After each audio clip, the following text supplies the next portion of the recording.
कितने पंचर हुए? 2। आए दिन पंचर हो जाता है, ऐसा लगता है सड़क पे कील बिछा बरखुरदार। कैसी तबीयत है अब तुम्हारी अम्मी की? बहुत बेहतर है अब।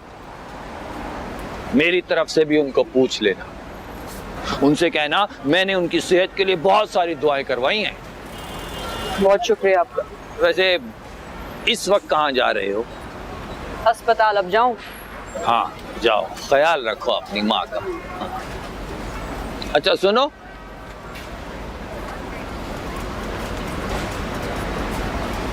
बहन कहाँ है तुम्हारी? मेरा मतलब है कि इस वक्त घर पे ही होगी और तुम तो जा रहे हो अपनी माँ के पास अस्पताल, तो वो अकेली होगी। मेरे कहने का मतलब ये है कि हमसाया और मालिक मकान होने के नाते मैं अपना फर्ज समझता हूँ कि उसको तहफ़्फ़ुज़ दूँ, बल्कि तुम सबको तहफ़्फ़ुज़ दूँ। समझ रहे हो ना मेरी बात? बहुत अच्छी तरह समझ रहा हूँ, लेकिन क्या है कि मेरी बहन अपनी हिफाजत खुद कर लेती है। आप जाइए ना अपने घर पे, अपनी बीवी को तहफ़्फ़ुज़ दीजिए। समझ रहे हैं ना आप? हाँ, इसमें ना समझने वाली कौन सी बात है? इस टाइम क्या बात है? काम करने का कुछ ज्यादा ही दिल नहीं चाहने लगा? इस वक्त फजूल बात मत कर मुझसे। क्या हो, तो इतना परेशान क्यों है? दिलावर सर ने बुलाया। अच्छा तो ऐसे बोलना, चल आ जा आ।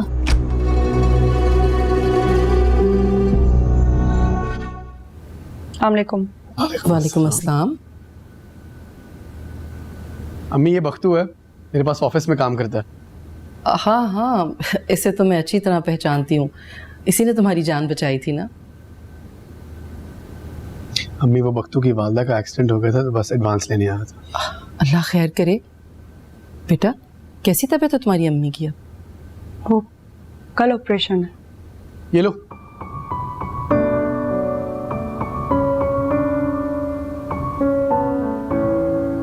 शुक्रिया।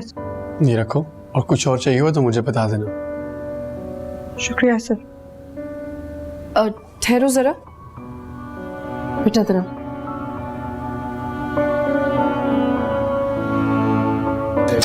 अच्छा ना, बस वक्तू ये लो, इससे अपनी अम्मी के लिए कुछ फल वगैरह ले लेना और उनसे कहना मेरे दिलावर के लिए दुआ करें। हम सदका नहीं लेते। सॉरी। ये लोग पक्के ब्लैकमेलर्स होते हैं, बस यूं ही दास्तानें सुनाकर भीख मांगने आ जाते हैं, सदका नहीं लेते। वाह। नहीं मैम, मांगे नहीं है पैसे, उधार पे लिए हैं। अपनी तनख्वाह से कटवा दूंगा और पूरा हिसाब करूंगा। कोई बात नहीं, इसकी फिक्र ना करो, और कुछ और चाहिए हुआ तो मुझे बता देना। शुक्रिया।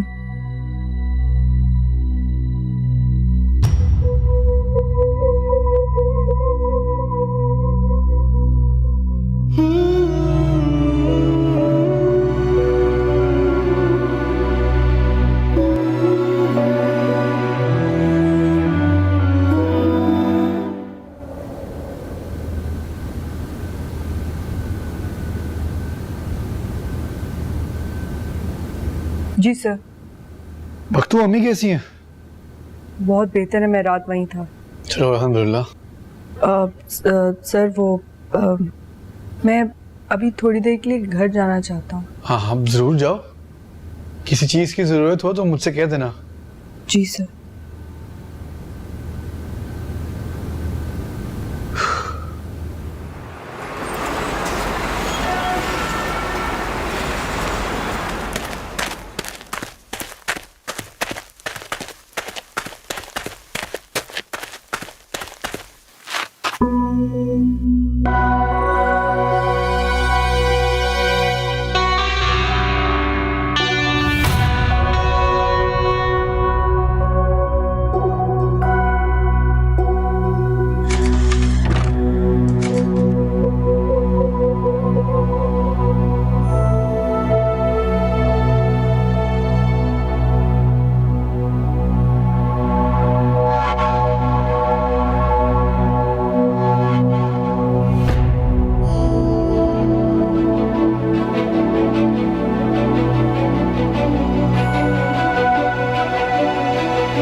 कल इसकी बहन को खुद अंदर जाते मैंने खुद देखा है। घर खाली कैसे हो सकता है? ओ भाई तू पहले अपनी बहन की खबर कर। मैं क्या वो मैं कर रहा है? जब तेरी माँ का एक्सीडेंट हुआ था तो मैं खुद लेकर गया था अस्पताल उनको, ठीक है? तुम्हारी बहन मेरे साथ थी। कहाँ थी वो बहन तुम्हारी? भाई साहब आपने देखा था कि नहीं देखा था? बताओ ना, कहाँ है तुम्हारी बहन? रात को घर पे भी नहीं थी। वो मैं उसको मामू के पास छोड़कर आया हूँ। देखा, इसको खुद ही नहीं मालूम कि इसकी बहन कहाँ है और इल्जाम लगाने मोहल्ले वालों पर आ गया। पहले तो अपनी बहन की खबर ले, फिर दूसरी बात कर।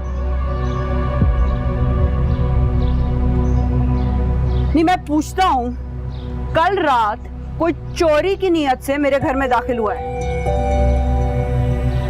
इतनी बड़ी बात को तुम लोग नजरअंदाज कर रहे हो, बजाय इसके कि तुम लोग जांच परख करो, पुलिस में रपट लिखाओ। मेरी शराफत पे उंगलियां उठा रहे हो तुम लोग। कौन सी शराफत? कहाँ की शराफत? और भाई साहब मैं बता रहा हूँ ये लोग ठीक नहीं है। कब इसकी बहन घर में आती है और कब घर से निकल जाती है, किसी को कानों कान खबर नहीं होती है। नजर साहब देखे कैसी बातें कर रहे हो। कोई इनसे पूछे ना, इनसे पूछे कि इनको घर किराए पे देते वक्त इनका पिछला रिकॉर्ड चेक किया था कि नहीं किया था, कौन है, कहाँ से आए हैं, ताकि दूध का दूध और पानी का पानी सब साफ हो जाता। अबे ओ शीदे, बहुत टेटे बोल रहा है तू। मेरे घर में कौन आता है कौन जाता है ना, उसकी फिक्र करने की ना तुझे जरूरत नहीं है। सारा कच्चा चट्टा खोल के ना सबके सामने रख दूंगा मैं। मलिक दिलावर का आदमी हूँ, एक कॉल करूंगा ना तुझे सीधा अंदर करेंगे वो। अबे वो तीले पहलवान, धमकी अपनी जेब में रख। जानता नहीं सीधा कौन है, तेरा मारूंगा ना। करो ये गालम गलौज, दोनों बदमाशी पे उतर आए हो। मेरे घर के सामने अखाड़ा बनाने की जरूरत नहीं है। चलो अपने घर जाओ, देख लेंगे जो होगा। समझाएं इसको। चलो इधर चलो, तुम भी जाओ, चलो। चलो आप भी जाइए अपने अपने काम से।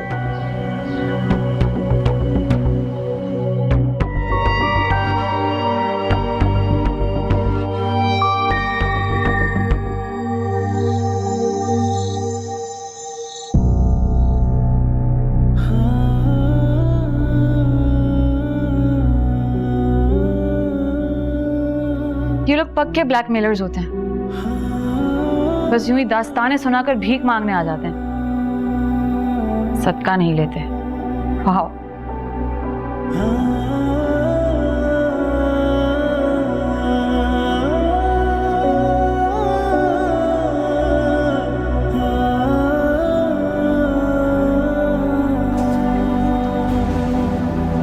असल बात क्या है समझ में नहीं आ रही। कभी कहता है अस्पताल थी, कभी कहता नहीं अस्पताल नहीं थी, मामू के घर थी। भाई अगर माँ अस्पताल में हो तो मामू के घर कौन जाता है? और मामू भी कैसा मामू है? बहन अस्पताल में और वो खुद घर पे बैठा हुआ है। और घर में भी तो कोई कूदा था। समझ नहीं आ रही क्या खिचड़ी बनी हुई है। मख्तू से पूछता हूँ, बात क्लियर हो जाए।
कौन है? मैं हूं नजर। बाहर आओ, बरखुदार तुमसे बात करनी है।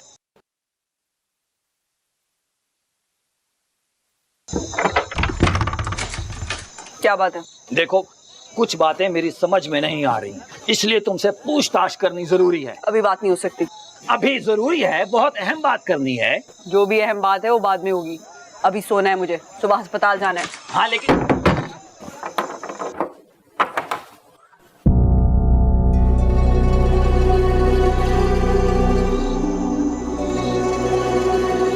लाइट तो जल रही है, सो तो नहीं रहे तुम।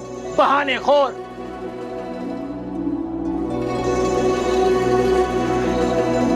झूठा। बहुत थक गई हूँ नईमा, भागते भागते, खुद को बचाते बचाते। अभी बोझ नहीं संभाला जाता मुझसे।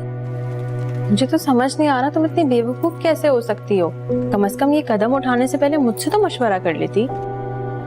मेरे पास और कोई रास्ता नहीं था, जो मुझे ठीक लगा मैंने वही किया। 2 दिन बख्तावर बन के निकली थी माँ के साथ। लोग गिद्ध की तरह नोचने के लिए आ गए थे, मैं वक्तों की तरह जिंदगी गुजारना शुरू हो गई। लेकिन हालात है कि और उलझते ही चले जा रहे हैं। तुम तो इतनी बहादुर थी बख्तावर, तो फिर बख्तू बनने की क्या जरूरत थी? बख्तावर बन के भी तो तुम अपने ख्वाब पूरे कर सकती हो ना। औरत बहादुर हो, अपने लिए आवाज उठाए, बाहर कमाने के लिए निकले तो उसकी बहादुरी पे बदचलनी का ठप्पा लगा देते, उसकी आवाज को दबा देते। बड़े शहरों में भी ऐसा होता है? बात बड़े छोटे शहरों की नहीं है, बड़ी छोटी सोच की। और इस तरह की सोच रखने वाले हर जगह मौजूद होते हैं। मैं मुकाबला कर रही हूँ इस उम्मीद पे कि एक दिन अपने इर्द गिर्द के लोगों की सोच बदलने में कामयाब हो जाऊं। मैं समझ सकती हूँ तुम कितने मुश्किल वक्त से गुजर रही हो। मुझे तो बस उस दिन का इंतजार है जब तुम घर वापस आओगी और सब तुम पे उंगलियां उठाने के बजाय फख्र करेंगे। अल्लाह तुम्हें तुम्हारे मकसद में कामयाब करे और मैं हमेशा तुम्हारे साथ हूँ।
सुनो लड़के,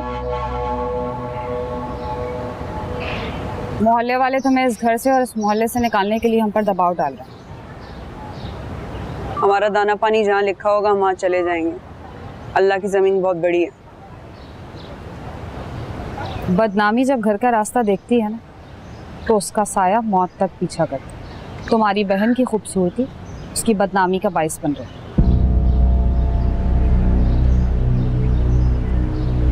आप डरा रही हैं, खबरदार कर रही हैं। जो भी समझो, हमदर्दी कर। मुझे किसी की हमदर्दी की जरूरत नहीं है, मदद नहीं लेता मैं। बहुत खुदसर और जिद्दी। तुम्हारी बहन के करतूतों की वजह से हम जैसे इज्जतदार लोगों को मुंह छुपा के निकलना पड़ता है मोहल्ले में। इज्जतदार?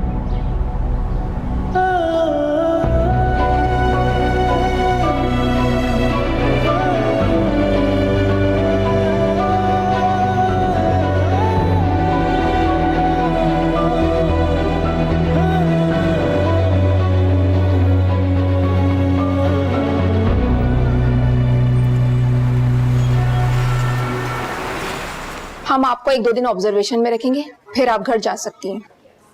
शुक्रिया।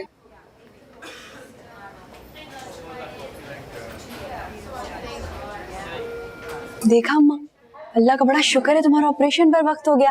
और देखो डॉक्टर क्या कह रही थी, 1-2 दिन की बात है, फिर मैं तुम्हें घर ले जा सकती हूँ। तुम्हें मेरी वजह से उन लोगों के आगे हाथ फैलाना पड़ा? उधार लिए, वापस करूंगी पैसे। कैसे?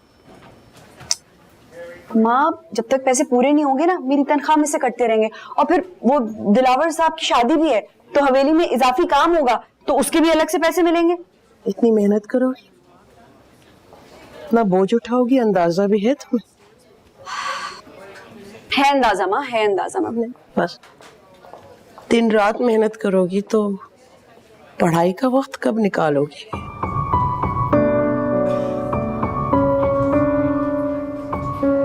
पढ़ना तो अब जरूरत है माँ। पहले शौक था, जुनून था, अब जिद है।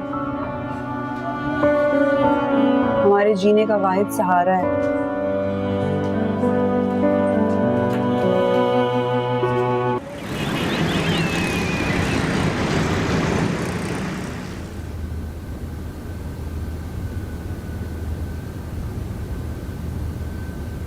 अस्सलाम वालेकुम मैम। वालेकुम अस्सलाम। कहाँ हैं तुम्हारे मलिक साहब? मैम वो बस जिम से आते होंगे। ओके। तुम्हारी अम्मी की सर्जरी हो गई? जी ma'am. How is she now? Allah का बड़ा करम है, बहुत बेहतर है। Okay, good. वैसे मुझे तुमसे माफी मांगनी होगी उस दिन के लिए, मैं ज्यादा ही बोल गई। नहीं नहीं नहीं मैम, इट्स ओके।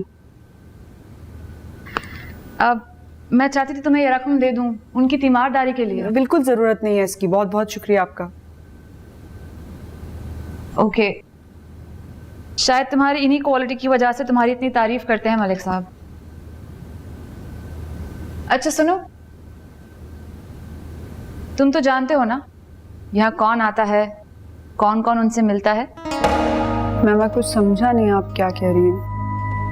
मैं चाहती हूँ कि तुम मुझे मलिक साहब की सारी मसरूफियात की अपडेट्स दो। वो कहाँ जाते हैं, किनसे मिलते हैं, क्या क्या करते हैं, मैं सब जानना चाहती हूँ। समझ रहे हो ना तुम? अब समझ गया हूँ मैम। गुड, समझदार लगते हो। जी समझदार हूँ, लेकिन उससे कहीं ज्यादा वफादार। दिलावर सर की जासूसी नहीं कर सकता मैं। शायद तुम भूल रहे हो कि मैं उनकी होने वाली बीवी हूँ।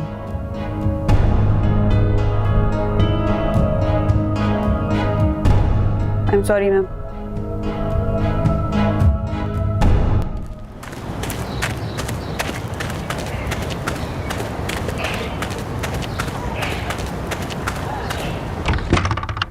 सलाम माँ। वालेकुम सलाम। भूख लग रही होगी। ओहो, ले आई हूँ मैं खाना। पहले ही तुम्हारे ऊपर कम बोझ था, जो मैं बिस्तर पे पड़ गई और बोझ बन गई तुम पे। ओहो, इसमें इम्तिहान वाली क्या बात है? वैसी जिंदगी तो है ही इम्तिहान, ये भी गुजार लेंगे। लो पानी पियो। ये फ्रूट कौन लाया? वो महल्ले की 2 औरतें आई थी ना मेरा हाल पूछने के लिए, वो लेकर आई।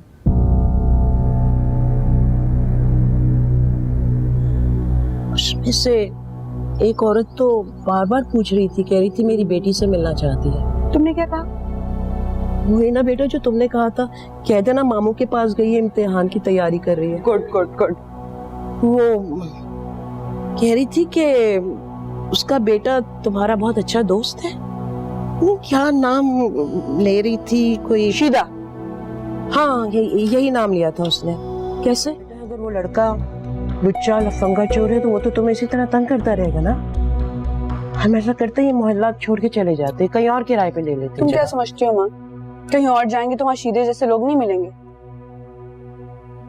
ठीक है, अपनी शादी का सोचो, सारे मसले हल हो जाएंगे। कैसी बातें कर रही हो? ठीक है तो कह रही हूँ, शादी मसले का हल नहीं है। तुमने शादी की, तुम्हारी जिंदगी बेहतर हो गई क्या? असल मसला डर है माँ, हमें इस डर को निकालना है। अब्बा के सामने बहादुरी के साथ खड़ी हो जाती तुम तो आज ये दिन ना देखना पड़ता हमें। क्या करती मैं?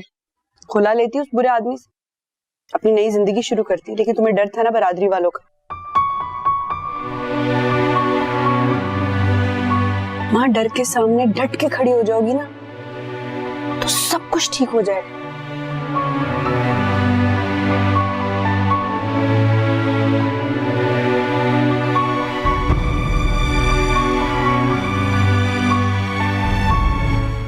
इतनी हिम्मत कि इसने मेरा रिश्ता भिजवाया। इस तरह के आवारा घटिया लड़के किसी के घर रिश्ता भिजवा ही ना दे माँ। यही तरीके होते हैं इनके। पहले लड़की का पीछा करते हैं, उसको तंग करते हैं, जब दाल नहीं गलती है उल्टे सीधे हरबे इस्तेमाल करते हैं। नहीं, मतलब क्या है, क्या किया शीतल ने? छोड़ो माँ, ये मोहल्ला रहने के काबिल ही नहीं है, सब घटिया लोग रहते हैं। फिर बताओ तो हुआ क्या है?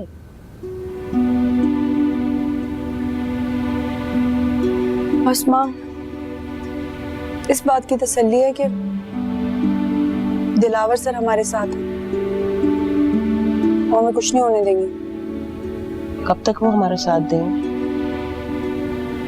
उनकी तरफ से तो डर ही रहता है कि किसी दिन भी तुम्हारी हकीकत उनके सामने आ गई ना, हम किसी को मुंह दिखाने के काबिल नहीं रहेंगे।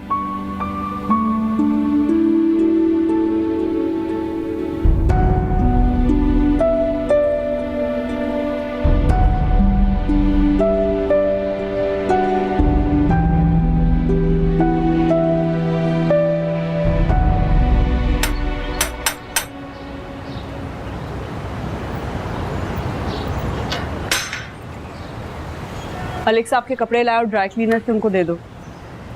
नूरी, रहने दे तू। मलिक साहब के रूम में बख्तू जाएगा। मलिक साहब को अपने कमरे में मुलाजमाओं का आना जाना पसंद नहीं है। दो बख्तू को। राशिद ही जाता अगर वो छुट्टी पर ना हो तो। जाओ।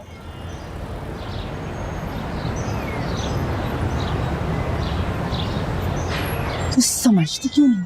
1000 बार तुम्हें समझाया, फिर हर जगह घुसती है क्यों?